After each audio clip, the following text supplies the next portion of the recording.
네, 안녕하세요. 매일 아침 빠르게 만나는 미국 주식과 테슬라 소식 아트라운 TV입니다.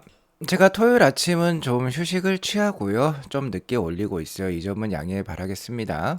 자, 금일 테슬라가 3%대 좋은 상승률을 보여주었는데요. 아무래도 엔비디아 효과를 좀 받는 것 같아요. 자, 하지만 이러한 상황에서 로이터에서는 또 테슬라에게 좀 안 좋은 뉴스를 발표를 했습니다. 이 기사 어떤 기사인지 같이 알아보도록 하겠고요. 상하이 메가팩 기공식 있었어요. 좋은 뉴스죠. 이 점도 알려드리도록 하겠습니다.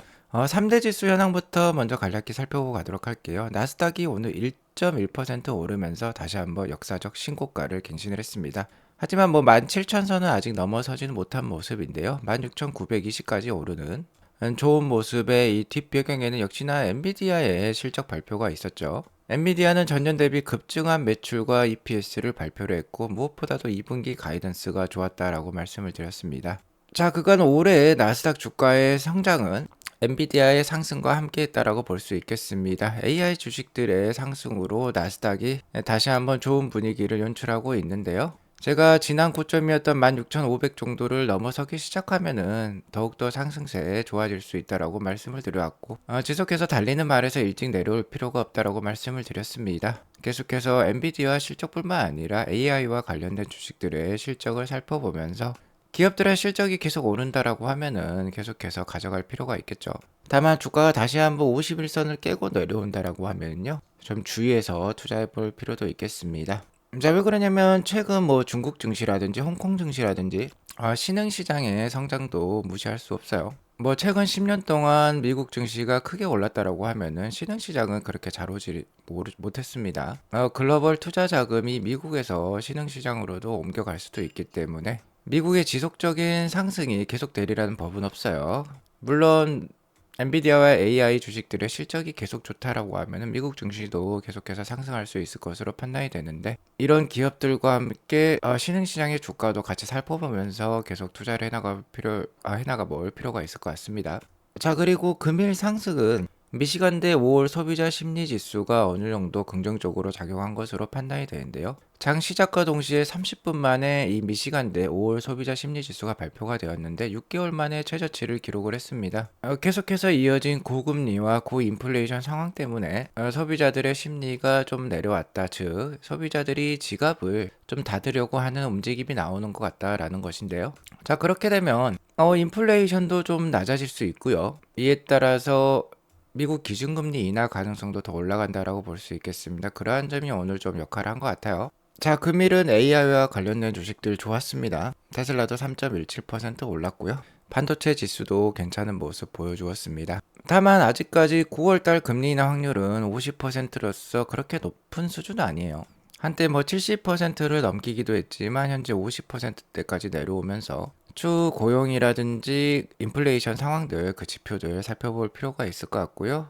자, 그럼에도 불구하고 아직까지 시장에서는 11월 달과 12월 달 정도에 연내 한 차례의 금리 인하를 기대를 하고 있습니다. 11월 달 금리 인하 확률은 73%로 나오고 있어요. 투자에 참고하시기 바라겠고요. 엔비디아가 이번 주 호실적을 발표한 다음에 미국 증시 분위기는 나쁘지 않습니다. 다만 다음 주 27일 월요일은 휴장이니까요.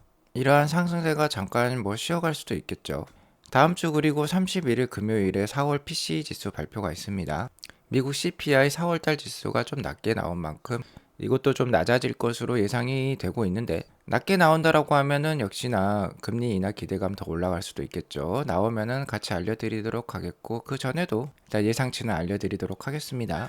자, 금일 테슬라는 3.17% 상승한 179.24불로 마감을 했어요. 테슬라의 금일 3%대 상승은 젠슨왕 CEO의 테슬라의 칭찬에서 비롯되었을까요? 엔비디아 1분기 실적 발표 이후에 야후 파이낸스와 가진 인터뷰에서 젠슨왕은 테슬라가 자율주행 분야에서 훨씬 앞서 있다라고 이례적으로 칭찬을 했습니다. 자, 이렇게 칭찬을 하자 일론 머스크가 땡스 젠슨, 젠슨 고마워라고 답변을 하고 있고요. 솔직히 테슬라보다 더 큰 고객들이 많아요. 엔비디아 입장에서 마이크로소프트 메타가 테슬라보다 더욱더 많은 AI 칩을 아마 사가고 있을 건데요. 다만 이런 기업들과 테슬라가 다른 점이 테슬라는 리얼월드 AI 분야에서 독보적인 자율주행 기술을 가지고 있습니다. 향후에 뭐 생성형 AI죠. 뭐 챗GPT와 같은 그런 소프트웨어적인 AI보다 로봇을 자율주행시킨다라든지 드론을 자율주행시킨다라든지 이런 실생활 AI 분야가 훨씬 더 그 사업 규모가 크다라고 볼 수 있겠어요. 추후에 테슬라가 만들어낼 그러한 사업 규모들이 지금의 마이크로소프트 메타가 만드는 사업 규모보다도 클 수 있기 때문에 이렇게 테슬라를 이례적으로 칭찬한 것으로 판단이 됩니다. 아무튼 엔비디아 주가만 나홀로 잘 상승을 하고 있는 듯한 모습인데 뭔가 젠슨왕이 함께 가자라는 파트너십을 구하는 듯한 이런 멘트가 나오자 테슬라 주가도 오늘 좀 잘 상승한 것 같아요. 그리고 이에 더불어서 또 하나의 좋은 뉴스가 있었습니다. 제가 어제 상하이에 건설될 예정에 있는 ESS 메가팩 공장이 아직 가동도 되지 않았는데 이미 이 주문 계약을 받았다라고 말씀을 드렸는데요. 톰주 부사장 역시 상하이 메가팩 공장을 정말 빠른 속도로 완공해서 빠르게 생산에 착수하겠다라고 인터뷰를 하기도 했어요. 자, 그러한 모습이 어느 정도 지금 사실로 드러나고 있습니다. 자, 여기 보시면 officially start라는 말이 있는데요. construction이라는 말이 있죠. 이거는 이제 건설이라는 뜻인데, 자, 공식 건설이 시작되었다라는 뜻입니다. 자, 이렇게 보면은 기공식을 가졌어요. 자, 벌써부터 상하이 메가팩 공장의 부지는 여러 설비들로 가득 찬 모습이고요. 실제 이렇게 영상으로도 확인이 되고 있습니다. 미국 매체에서 상하이 메가팩 공장의 이 착공 소식을 이렇게 알리고 있고 이미 이렇게 기계들이 돌아가고 있고 분주하게 공장 건설이 시작되고 있는 모습들이 나오고 있습니다. 테슬라는 중국 시장에 10년 전에 진출을 했고요. 2019년부터는 모델 Y를 생산을 하기도 했죠. 자, 이번 메가팩 공장의 기공식은 테슬라가 중국 시장에 진출한 지 10년 만에 최신으로 대규모 투자를 단행하는 거라고 볼 수 있겠고요. 메가팩 공장은 상하이 린강 지역에 위치하고 있습니다. 기가팩토리 상하이 근처에 있어요. 자, 그러니까 어느 정도 두 공장의 시너지가 날 수 있는 위치에 있다라고 볼 수 있겠고, 이 메가팩 공장 역시 캘리포니아에 있는 라스로 공장과 비슷한 생산 규모를 가지게 될 예정입니다.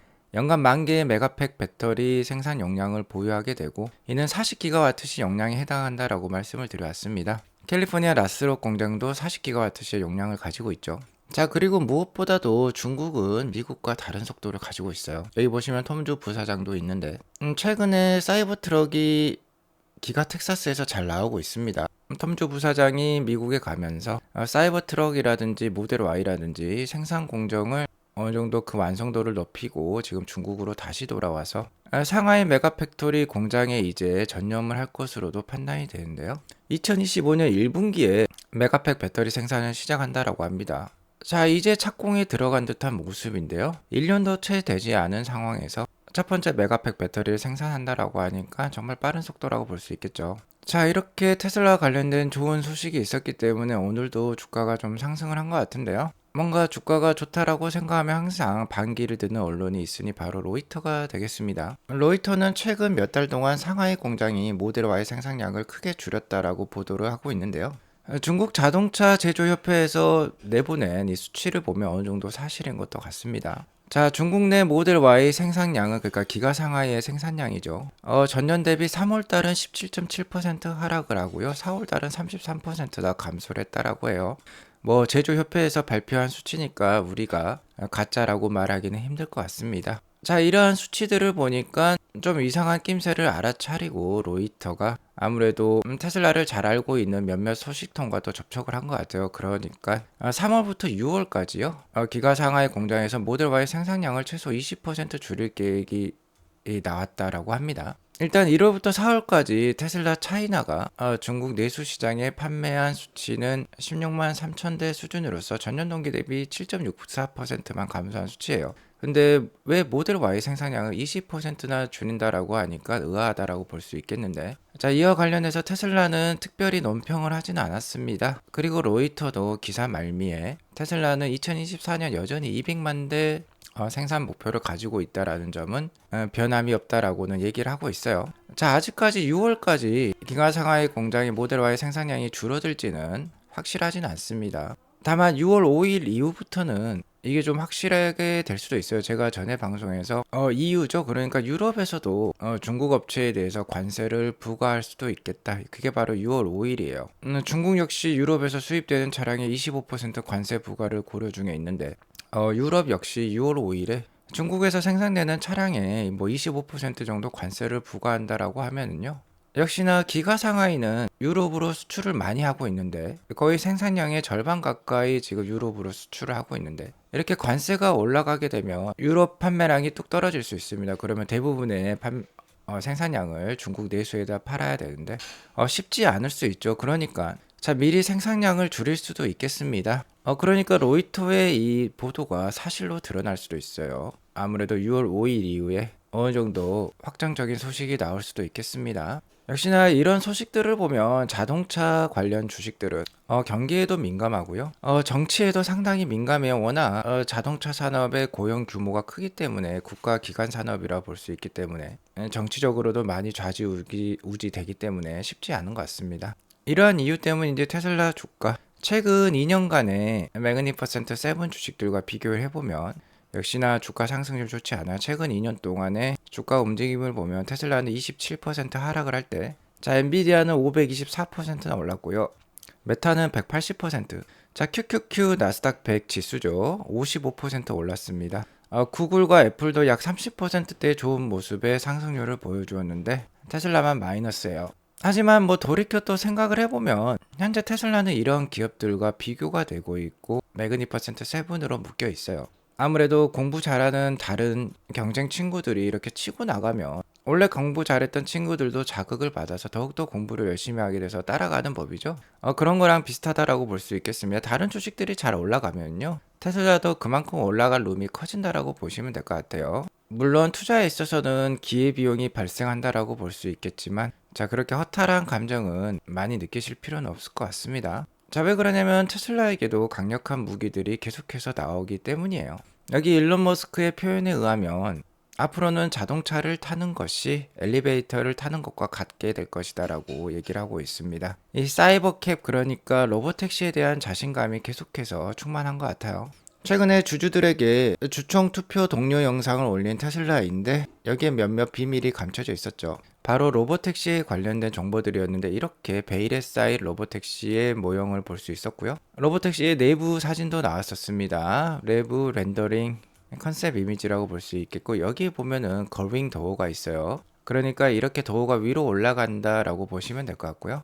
특히 진짜 모델과 똑같은 모양의 리어 범퍼 부분이 이렇게 공개가 되었었습니다.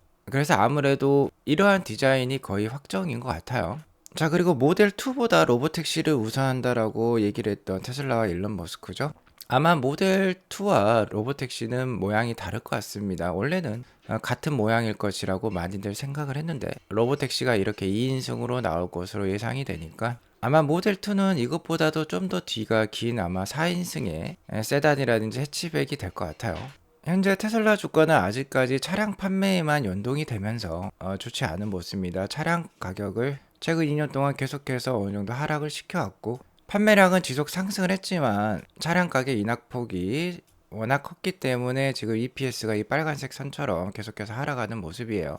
자, 하지만 이 로보택시가 나오면서 뭔가 반전이 이어질 수 있습니다. 8월 8일에 공개가 될 예정인데 일론 머스크가 얘기하기를 로보택시는 역사적으로 기록될 혁명적인 제품입니다. 이것은 모든 것을 바꿀 것입니다. 이 제품이 테슬라를 10T 기업으로 이끌 겁니다. 라고 얘기를 하고 있고요. 사람들은 100년 후에 이 순간을 기억할 것이다. 라고 얘기를 하고 있습니다. 뭐 애플의 아이폰 출시 이후에 가장 혁명적인 제품이 될 수 있다라는 건데요. 일론 머스크가 말한 이 10T라고 하면은요. 현재 글로벌 시총 1위 기업인 마이크로소프트의 거의 3배에 육박하는 시총이라고 볼 수 있겠습니다. 애플이 1등을 할 때만 해도 이 사우디 아람코가 2등이었는데요. 현재는 엔비디아가 사우디 아람코를 제치고 애플의 턱 밑까지 쫓아온 모습이네요. 알파벳도 4위를 기록을 하고 있습니다. 어쨌든 일론 머스크가 말하기에 애플과 아람코를 합친 것을 뛰어넘을 것이다 라고 얘기를 했는데요.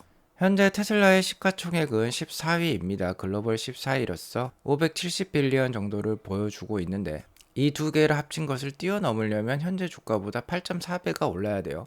그런데 캐시 우드 돈 남은 누나는 더욱더 크게 보고 있죠. 5년 안에 2,000불까지 간다. 그러면 테슬라 주가가 11배 정도 올라야 되는데요. 만약에 일론 머스크의 말처럼 테슬라가 10T 기업이 된다라고 하면 지금보다 거의 20배 가까이 또 올라야 될 것 같습니다. 어쨌든 이러한 점을 살펴보면 테슬라의 포텐셜은 정말 엄청 크다라고 볼 수 있겠는데요. 자, 이 이미지와 같은 세상이 조만간 올 수 있어요. 2027년부터는 옵티머스가 상용화될 것이라고 얘기를 했기 때문에 자, 빠르면 정말 빠르면 2027년, 늦어도 2030년 내에는 지금 이러한 이미지가 현실로 다가올 수 있을 것입니다. 자, 그러면 일론 머스크의 말처럼 테슬라는 지금의 엔비디아의 상승률을 뛰어넘는 강력한 주가 상승의 시기가 도래할 수 있겠죠. 그 역사를 목격하기 위해서는 그리고 그에 따른 과실을 함께 갖기 위해서는 지금처럼 테슬라 주가가 약할 때 잘 모아갈 필요가 있을 것 같습니다. 오늘 이것으로 방송을 마치겠고요. 오늘 방송이 도움이 되었으면 구독과 좋아요 알람 설정 꼭 눌러주시기 바라겠습니다. 오늘도 행복한 하루 되시기 바라겠습니다. 감사합니다.